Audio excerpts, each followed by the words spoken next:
Bapak Ibu, saudara-saudari yang terkasih dalam Tuhan kita Yesus Kristus, Shalom. Sebelum kita masuk dalam renungan kita hari ini, izinkan saya memperkenalkan diri terlebih dahulu.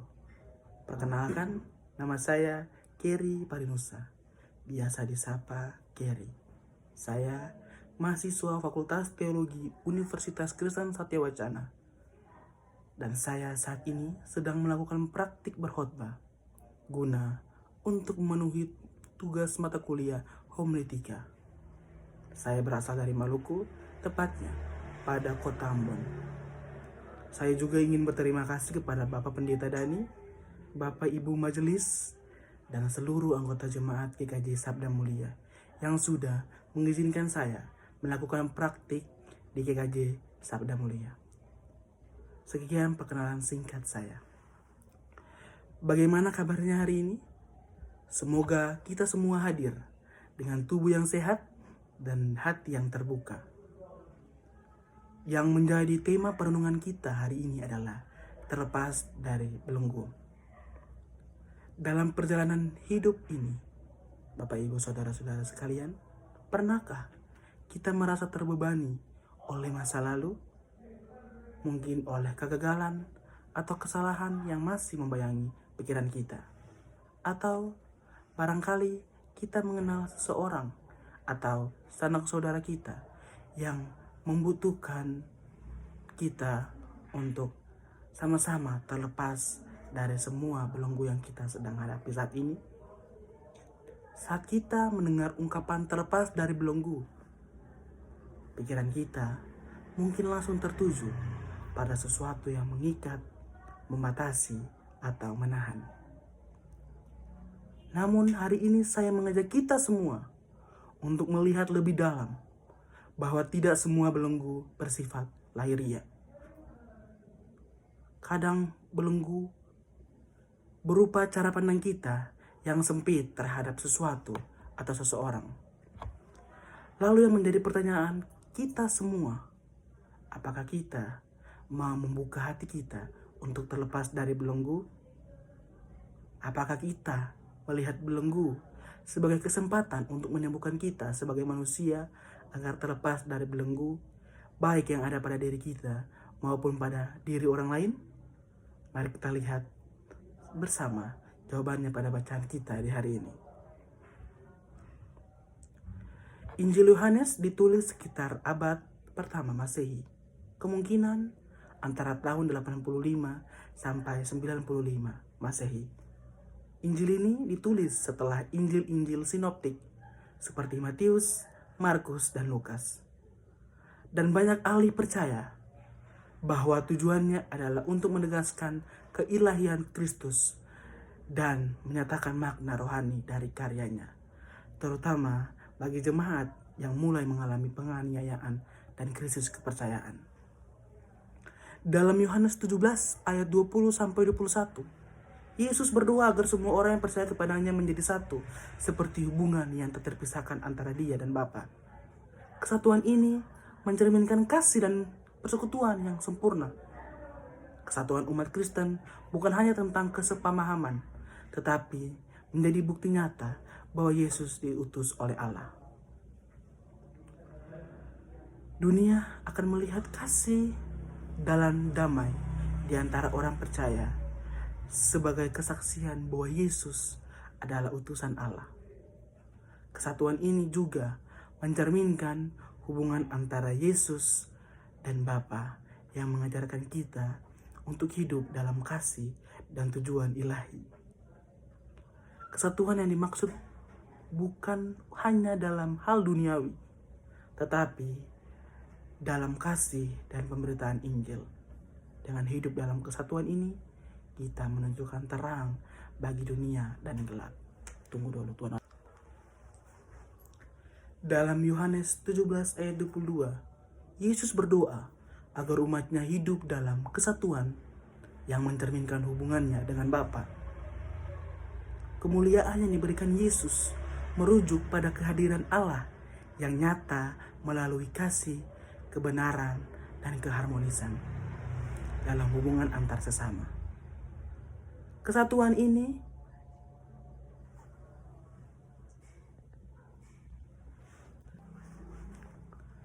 Dalam Yohanes 17 ayat 22, Yesus berdoa agar umatnya hidup dalam kesatuan yang mencerminkan hubungannya dengan Bapa. Kemuliaan yang diberikan Yesus merujuk pada kehadiran Allah yang nyata melalui kasih, kebenaran, dan keharmonisan dalam hubungan antar sesama.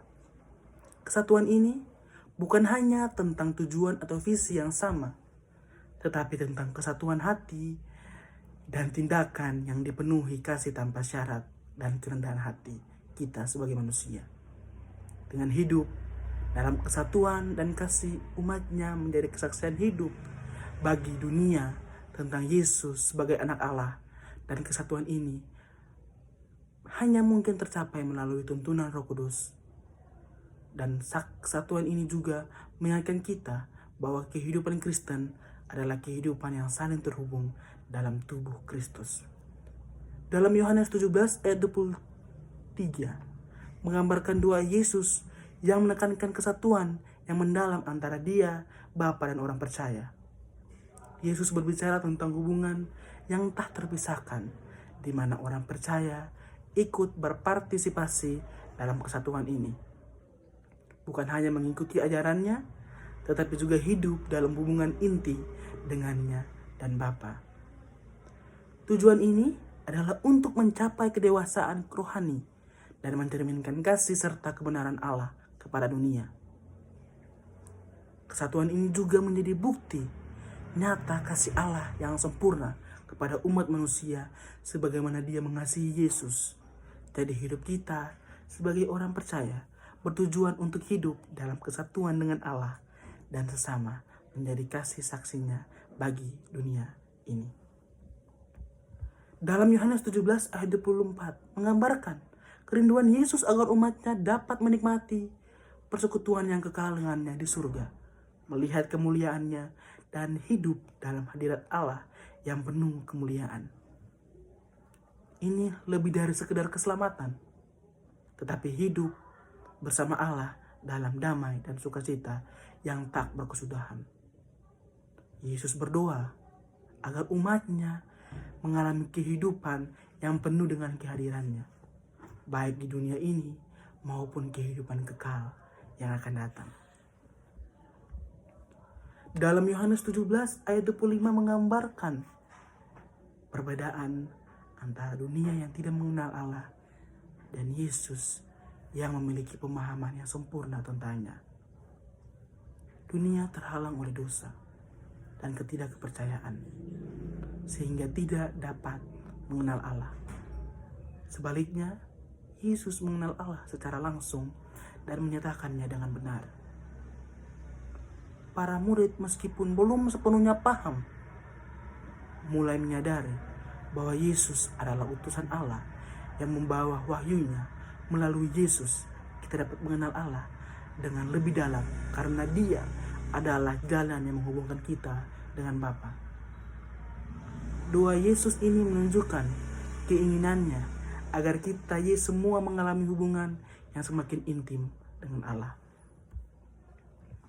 Dalam Yohanes 17 ayat 26, Yesus berdoa agar umatnya mengenal Allah lebih dalam melalui dirinya dan agar kasih Allah yang ada di dalam mereka melalui Roh Kudus yang akan datang. Namamu mengacu pada pengenalan akan sifat dan kehendak Allah. Tujuan Yesus adalah agar kasih Allah tinggal di dalam umatnya, bukan hanya sebagai penerima kasih, tetapi juga sebagai pembawa kasih yang mengalir dari hubungan dengan Yesus. Kehidupan Kristen bukan sekedar usaha untuk taat, tetapi hidup yang dipenuhi kasih dan kuasa Kristus yang ada di dalam setiap orang percaya. Saudara-saudari kita,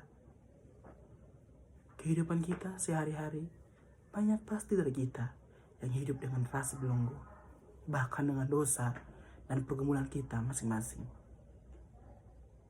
Ada lansia yang merasa hidupnya yang tidak berarti setelah pensiun. Ada juga orang dewasa yang terjebak rutinitas kerja yang penuh tekanan, atau para remaja yang bingung menghadapi masa depan dan anak-anak yang merasa tidak dihargai karena nilainya buruk.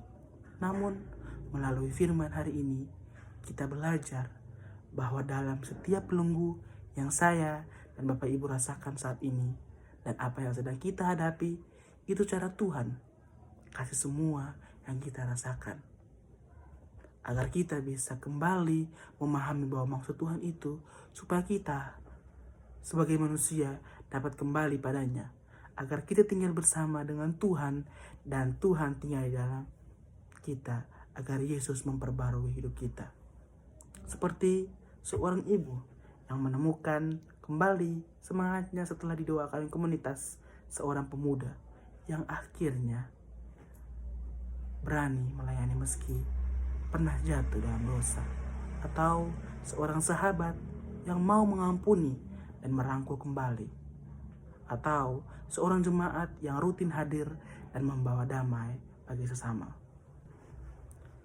Pemulihan tidak terjadi karena kekuatan manusia, tapi karena perjumpaan dengan Tuhan yang menyentuh hati kita secara pribadi. Ingatlah segala lelah kita, segala keluh kita, Tuhan tahu, bahkan Dia pahami. Seperti dalam lagu Allah Peduli, yang dalam liriknya mengatakan, Allah mengerti, Allah peduli. Segala persoalan yang kita hadapi, takkan pernah dibiarkannya ku melangkah sendiri. Sesungguhnya, lagu ini bukan sekedar penghiburan, tapi pernyataan iman bahwa Tuhan mengerti, Tuhan peduli, dan Tuhan menyertai. Jangan anggap enteng pujian ini. Biarlah liriknya menjadi doa dan keputusan kita hari ini. Bahwa kita mau membiarkan Tuhan menyentuh dan memulihkan hidup kita. Dan kita sebagai manusia terlepas dari belenggu melalui perjumpaan dengannya. Saudara-saudari yang terkasih, Tuhan tidak menunggu kita sempurna untuk berjumpa dengannya. Ia datang ke pantai kehidupan kita, membawa roti dan ikan, membawa kasih dan pemulihan. Seperti Petrus, seperti Saulus, seperti seluruh ciptaan dalam Wahyu 5 yang bersujud menyembah anak domba. Kita pun diundang untuk menyambut Yesus, mengalami pemulihan dan menerima kembali panggilan untuk hidup dan melayani dalam kasih. Mari kita jangan ragu untuk membuka hati kita agar terlepas dari belenggu. Biarkan Tuhan menjumpai dan memulihkan kita hari ini. Tuhan memberkati kita semua. Amin.